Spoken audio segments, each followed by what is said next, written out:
Hello friend, welcome back to अपना pharma channel.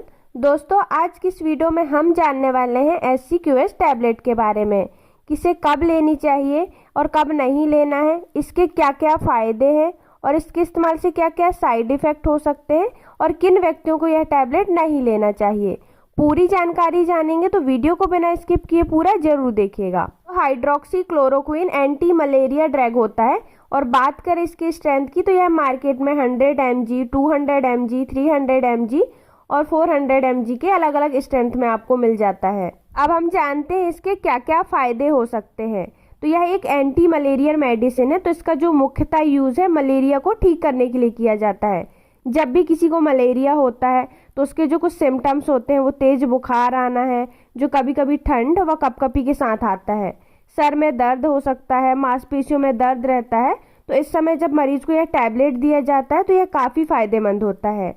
इसके अलावा रूमेटॉइड अर्थराइटिस नाम की एक बीमारी होती है जिसमें जॉइंट्स में बहुत ज़्यादा स्वेलिंग आ जाती है और दर्द रहता है, तो इस समय भी यह टैबलेट डॉक्टर के द्वारा प्रिस्क्राइब की जाती है। साथ ही एक बीमारी है जिसका नाम है ल्यूपस, जो कि एक ऑटो इम्यून डिसीज होता है जिसमें व्यक्ति का जो इम्यून सिस्टम है वो हाइपर एक्टिव हो जाता है और अपने ही टिश्यू को जो है डैमेज करने लगता है, स्पेशली जॉइंट्स के टिश्यू, स्किन के टिश्यू, किडनी, लंग्स और हार्ट के जो टिश्यू होते हैं उनको डैमेज करने लग जाता है। जब ये स्किन के टिश्यू को डैमेज करता है तो उस समय स्किन पर रेड रेड रैशेस हो जाते हैं और स्पेशली यह फेस पर देखे गए हैं, तो इस समय भी डॉक्टर इसे लेने की सलाह दे सकते हैं।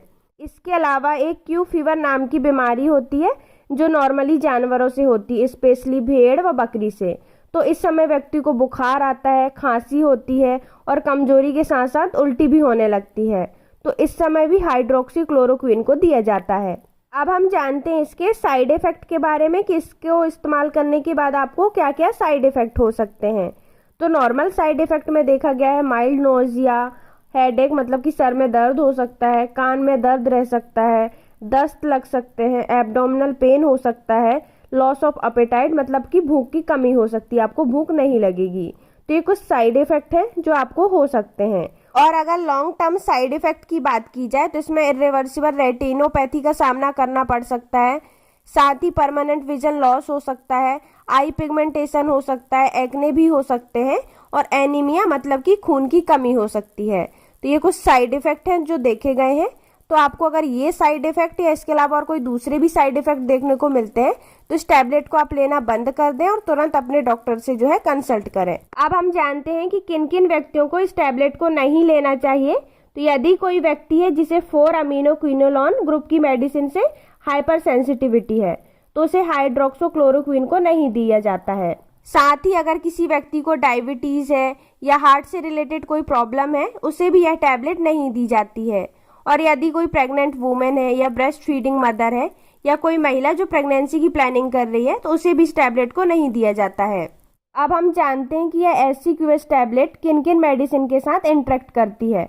इंटरेक्शन का मतलब होता है या तो यह दवा का असर कम हो जाता है या तो बहुत ज़्यादा बढ़ जाता है, आपको अनडिजायरेबल इफेक्ट मिलता है। तो इसके नाम हमने स्क्रीन पर दे दिए हैं, आप देख सकते हैं। अब हम जानते हैं इसके डोज के बारे में कि इसको आपको कैसे लेना है, कैसे इस्तेमाल करना है। तो इसकी जो डोज होती है वो पेशेंट की एज, वेट और उसकी कंडीशन को ध्यान में रखते हुए दी जाती है। इसकी जो कॉमन डोज होती है दिन में एक बार आपको खाना खाने के बाद लेने की सलाह दी जाती है और इसे खाने के बाद आपको ज़्यादा से ज़्यादा पानी पीना होता है। तो दोस्तों, यही था SCQS टैबलेट के बारे में पूरी जानकारी। अगर आपको वीडियो अच्छी लगी हो तो हमारे वीडियो को लाइक, शेयर और हमारे चैनल को सब्सक्राइब करना ना भूलें। Thank you.